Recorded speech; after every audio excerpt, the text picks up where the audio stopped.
Hello there everybody, you're the audience, my name is Supersonic Blur, and welcome back to what is potentially the penultimate part of Professor Layton vs. Phoenix Wright, as we begin the epilogue, the first story.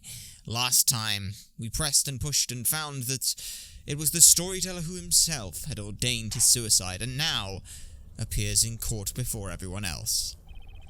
I don't quite know what to say. I am truly shocked to see the storyteller again, alive and well. This was unexpected by me too, as I did not plan to appear before you all again. I was convinced that you would all see the last of me at the parade. But this is the trial for your murder, and you are alive. Yeah, see? No one was killed. So let's call this whole thing off and never have a witch trial again. Whoa, Maya. Take it easy. We're still in court, remember? But what's the point of this? The storyteller wasn't killed. Espella would never do anything to harm her dad. Objection. If only it was as simple as that to end this trial. However, it is not, Miss Fay. Professor! Search your memory and you will know the reason why. The crime Miss Cantabella is accused of is not just murder. The purpose of the Witches' Court is to sentence the witches for what they are. Isn't that right, Mr. Storyteller? I fully intend to expose the true identity of Bezella, and this would not be possible without you, Mr. Storyteller, on the witness stand. I see. And so, you assumed the role of an Inquisitor just to lure me here? Be that as it may, the Inquisition still maintains that Espella Cantabella is the Great Witch Bezella. Dad!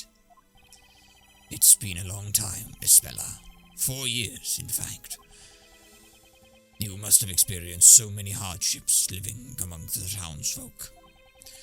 This daughter of mine never fits in with the others, no matter how hard she tries. No, it wasn't quite like that. There were people who supported me. Aunt Patty was very kind, and the customers who came to our bakery were very nice to me. I'm happy to hear that. I wanted to watch over you ever since you left for the town. But in the end, I failed to do so. I had no idea what was happening to you. I am very sorry, Espella. Oh, Dad, you don't need to apologize to me for anything. It's me that owes you an apology. Can we get her out of the cage? I was trying to hurt you. It was all my fault, not yours. There's no reason for you to blame yourself. Dad, I'm happy we got to talk. Espella. You were so busy writing everyone's stories that we stopped talking to each other. Before, it was different. You used to have time for me. Please, forgive me. Why did it have to come to this? Mr. Storyteller, it's time to put everything in order now. The townsfolk and your daughter deserve to know the truth. The truth about yourself and the story. Yes, I suppose it is time I told you the truth. Your Honor. Yes, Mr. Storyteller. Let us begin. In this trial, I shall be judged. Understood. The witness shall testify. People of Labyrinthia who have gathered here in this court, I will now tell you the true story. Many of you will certainly find it hard to believe and difficult to accept. Nevertheless, I ask you to please lend me an ear and listen with open minds. Espella, my dear daughter, I ask you to do the same too. Let us see what it is that we've got here. Witness testimony. The truth about Labyrinthia. Although you know me as the Storyteller, I have one more identity. I am the president of Labyrinthia Incorporated. This whole town is one of Labyrinth's research facilities. It may be hard for you to comprehend. This land is rich in a very special substance which affects everyone who lives here. This substance enables the manipulation of people's minds, and that is what Labyrinth is researching. This experiment began 10 years ago. The townsfolk all became test subjects. Yep! There you go. I don't understand. What does it all mean? I don't quite understand what I've just heard. I do not blame you. I suppose all the townsfolk are just as confused. Labyrinthia is an artificial town created entirely by me. But, of course, as artificial as it may be, it is the reality for those that live here. For the past 10 years, I have been bringing the illusion to life by writing the story. I'm lost for words, sir. It feels as if the whole world has been turned on its head. Your Honor, it is certainly not an easy matter to grasp this new situation at once. Regardless, I suggest we hear more of what the witness has to say. Yes, I agree. Let us continue. The defense may begin the interrogation. Thank you, Your Honor. I like how he calls it an interrogation. And as an interrogation, I think there's only one important thing that we must do. Press the living shit out of this.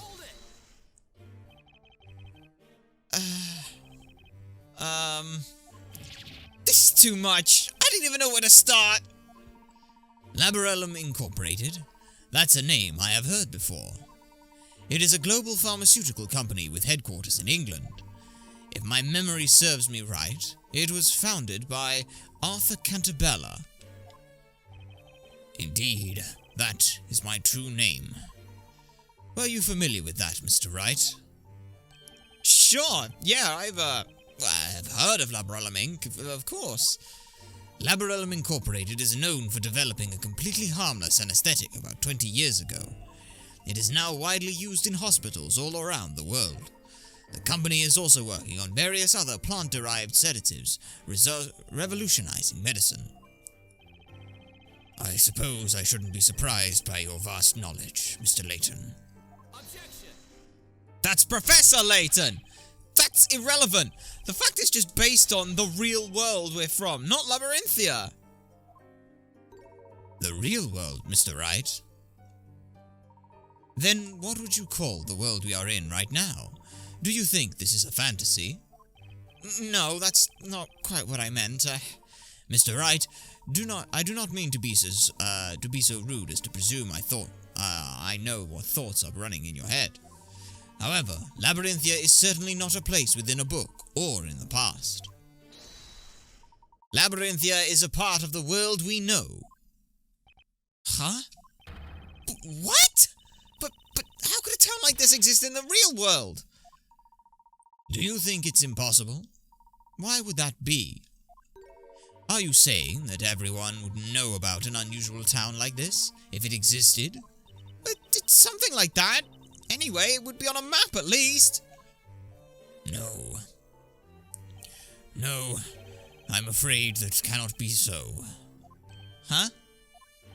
This town is not marked on any map. It does not officially exist. But what do you mean? The answer is quite simple.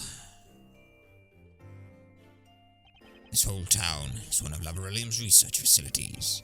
Hold it! This whole town is a research facility? Yes, this whole area is a private property of Labyrinth Incorporated. So, they own all this land then? That is why Labyrinthia is not marked on any map, and people from the outside cannot enter. We have taken measures to ensure that this town is not noticed by local residents. What measures are you talking about? Consider the fact that magic is supposed to exist in this town. Perhaps special mechanisms that were used to create magic also serve to conceal Labyrinthia. There are limits to what magic the Shades are capable of producing on their own, after all. That is the case indeed. The magic in this town has been made feasible owing to the latest technology. Technology? Tricks? I cannot believe this. However, there is one question. There is no industry in Labyrinthia. How do you obtain necessary commodities? Very observant, aren't you?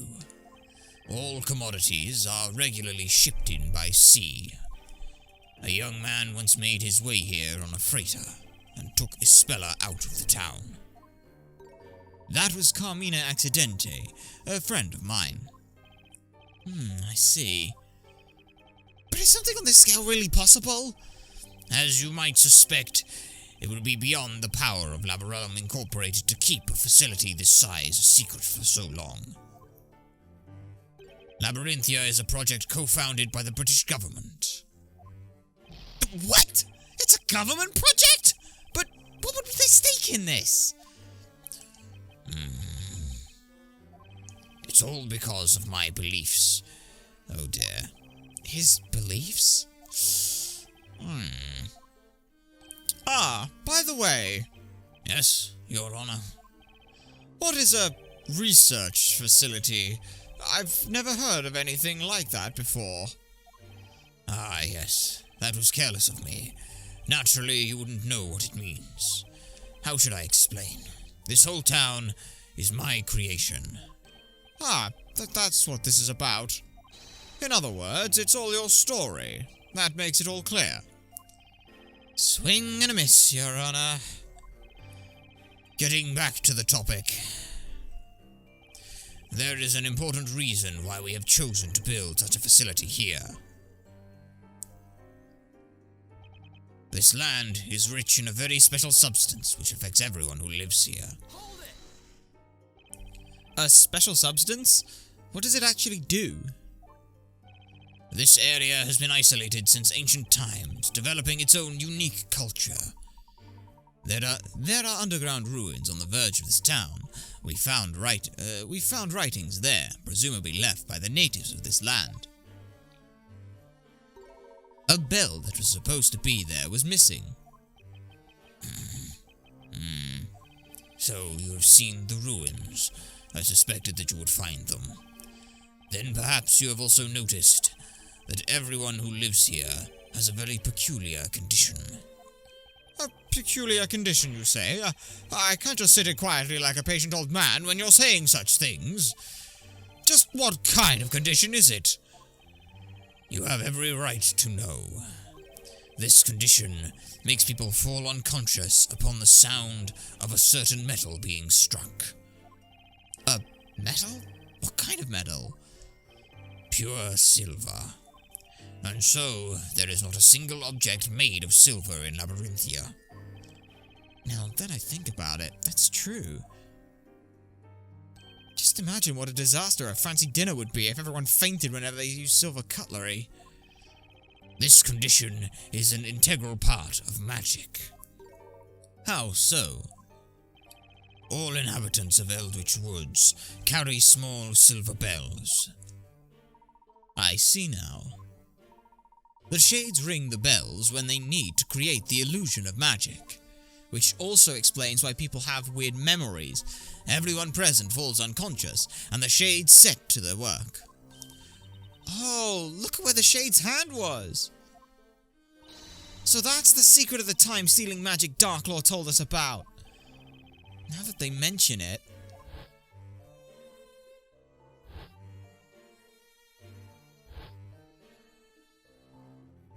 Kira had a small bell with her when we saw her back at the marketplace. We have been researching this condition at Labyrinth Incorporated, and finally we discovered its cause. It was the groundwater. Water caused it? The groundwater contains a certain unique substance found in the soil in this area. So if you drink that water, you get this silver allergy thing? But of course, we've been drinking it. It's impossible to live without water. Of course. That's why everyone who lives here has that condition.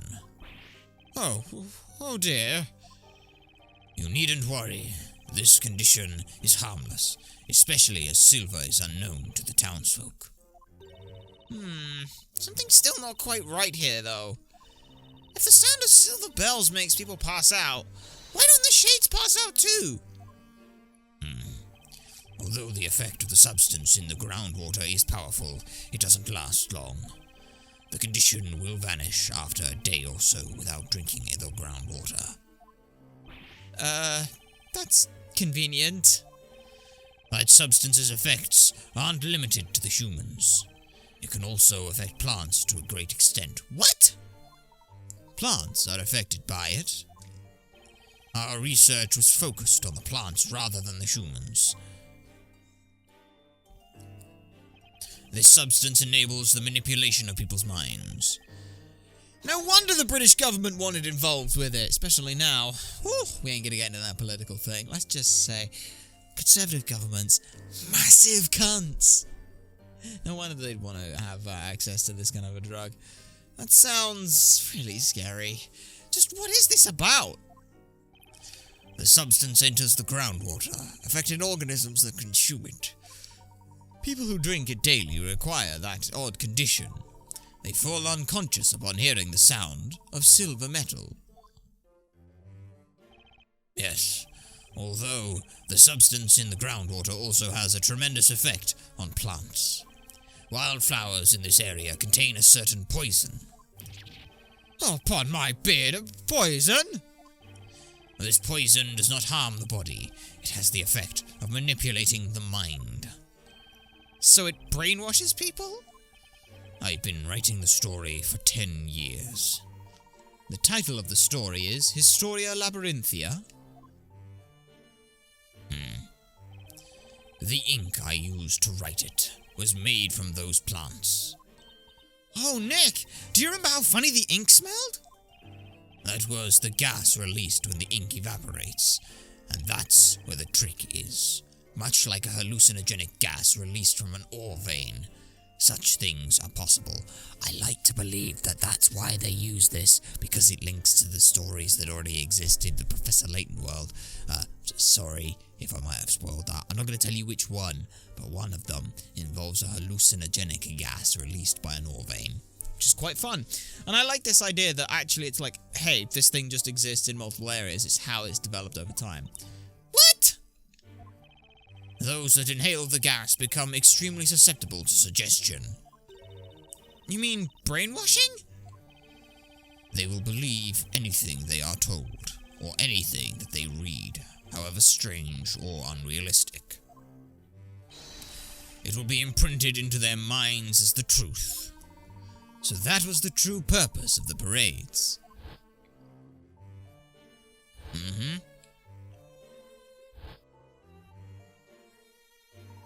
Pages of the story written in that special ink were regularly distributed amongst the townspeople. It was done so that everyone would be in a state of hypnosis. Indeed, the creation of a fully controlled town with the inhabitants subject to long-term hypnosis. That was one of the topics of our research. Then, the story that is written in the Historia Labyrinthia... You could call it a self-fulfilling prophecy, realized through the shade's work and the hypnotic effect of the ink vapors. Is that how it was all this time?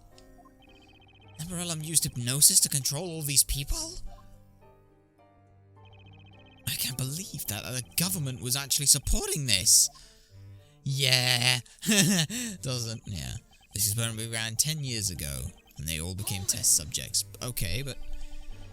all these people subjected to this experiment have been living here all this time?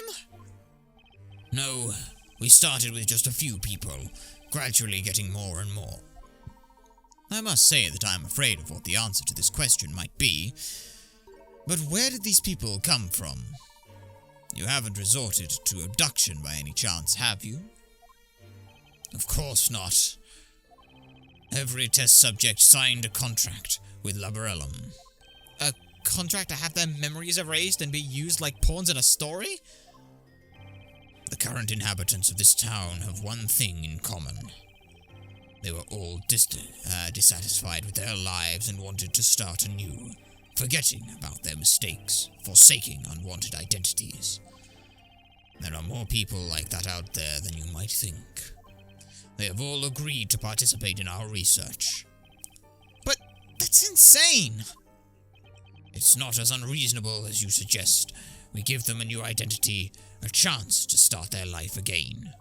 In return, they subject themselves to hypnosis and live in this town as our test subjects.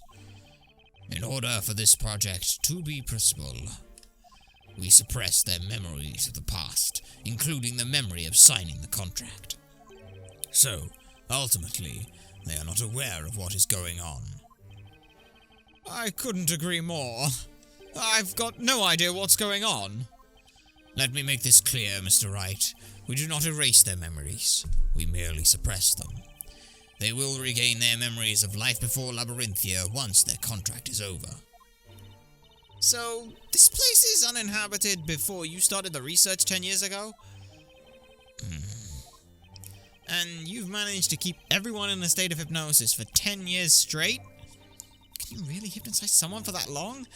I mean, 10 years is one heck of a long time. Yes, with constant increase to the suggestion, as long as you're constantly doing it, constantly adding to it, constantly reinforcing it, yeah, you can do that. You can do that for years at a time. It was achieved through the distribution of the story during parades. The ink vapors have a powerful effect, but it wouldn't last 10 years, of course. With each parade, the effect was renewed. That's why the parades took place at regular intervals. That was the true purpose of that event. Yes.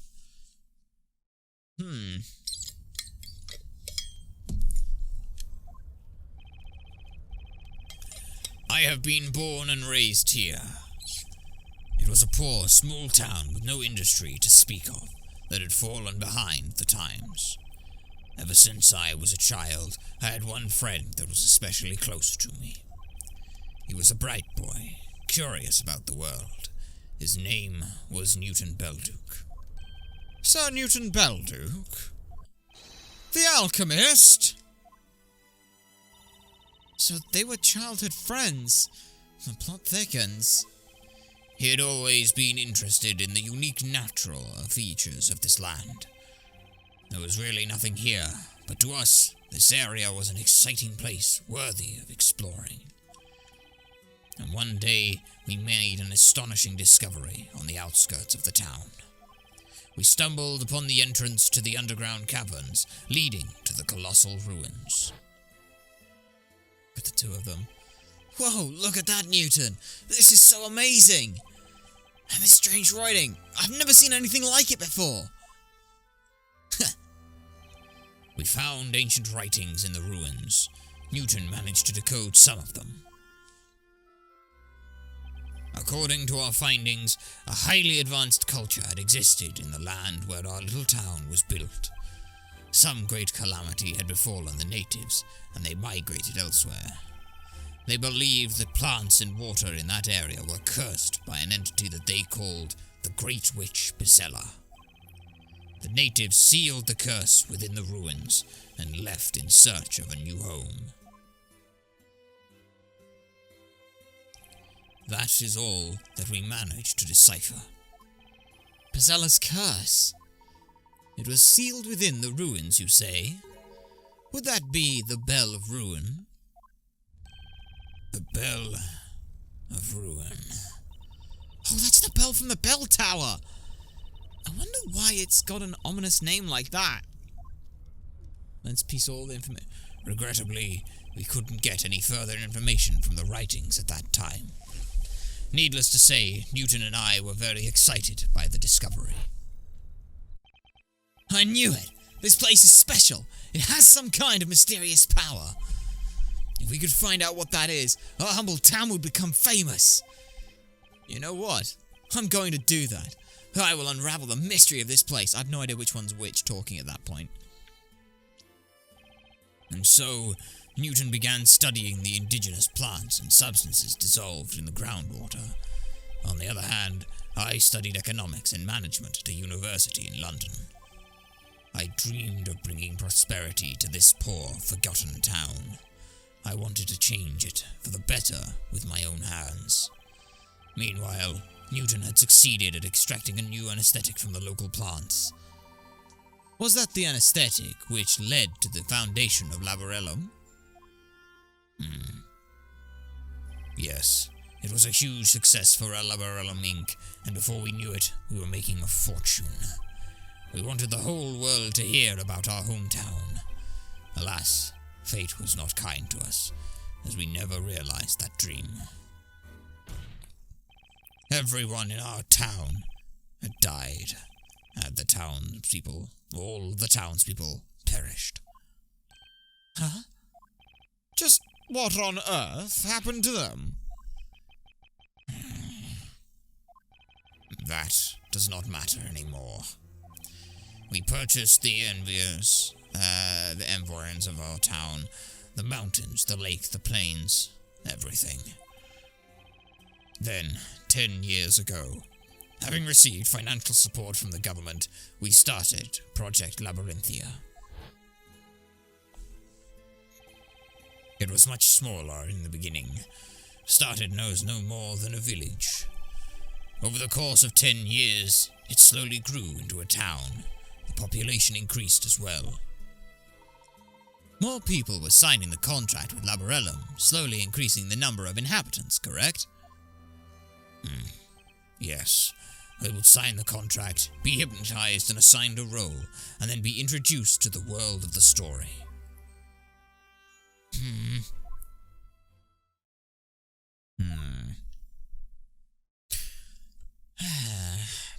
There's a lot to unpick here.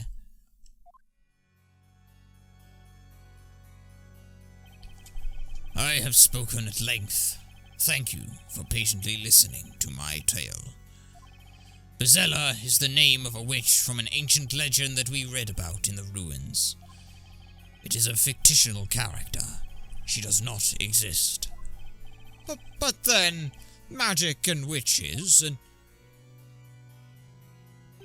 Magic is just an illusion, and there are no witches. Alright, so it was all fake. That doesn't make it much better.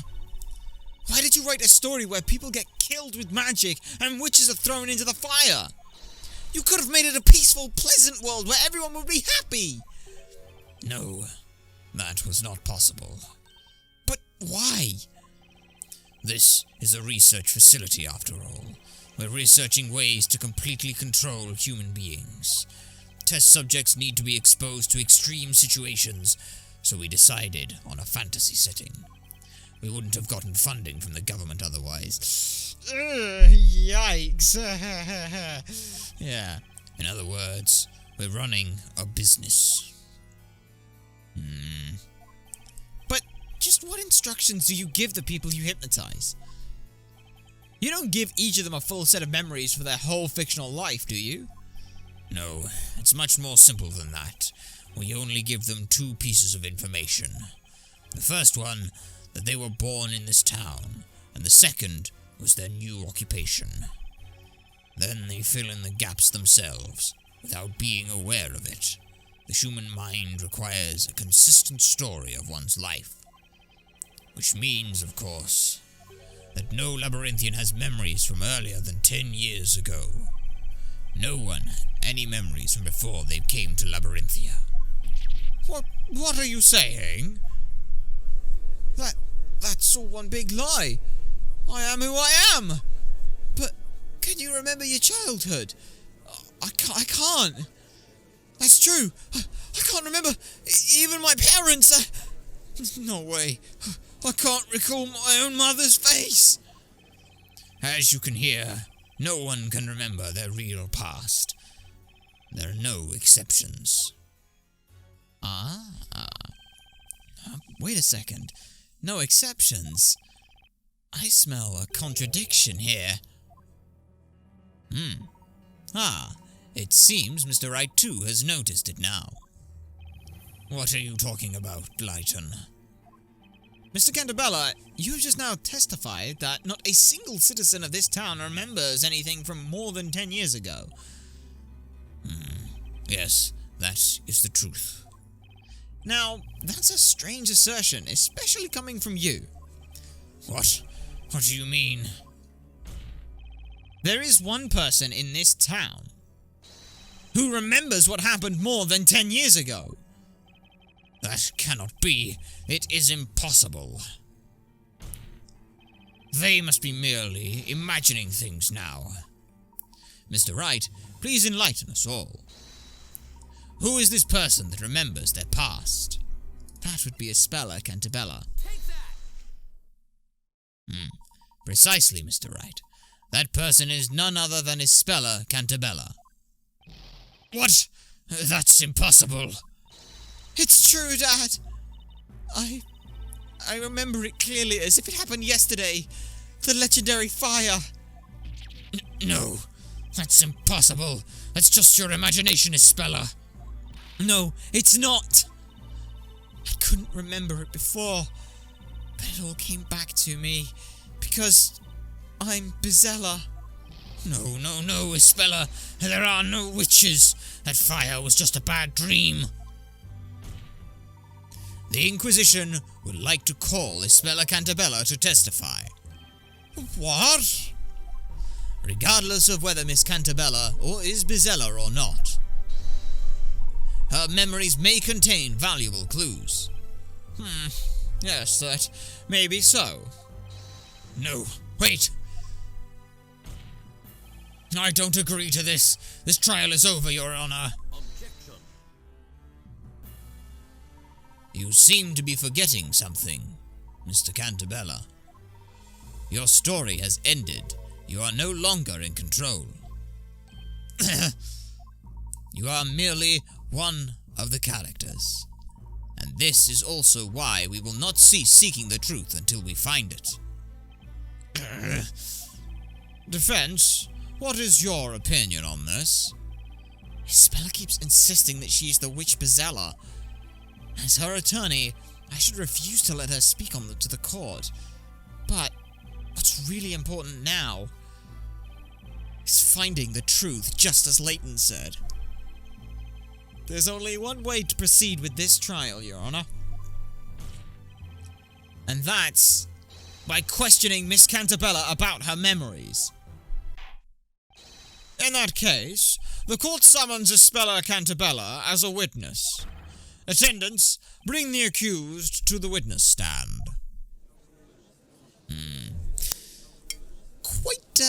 Quite the interesting situation here. Now, witness, testify about your memories of the legendary fire. Yes, my lord. Well, that is what she's going to do, but she's not going to do that now. We're going to go ahead and end things off here. Yes, a perfect place to stop, methinks. For now, things are going to be on a tender hook as we find out exactly what Isabella knows, but we'll find that out next time. In the meantime, if you have enjoyed this episode of Professor Layton vs. Phoenix Wright, then do be sure to like, comment, and subscribe for more, and to share this stuff so people know that it exists. My name has been Supersonic Blur. You guys have been a fantastic audience, and I shall see you all next time.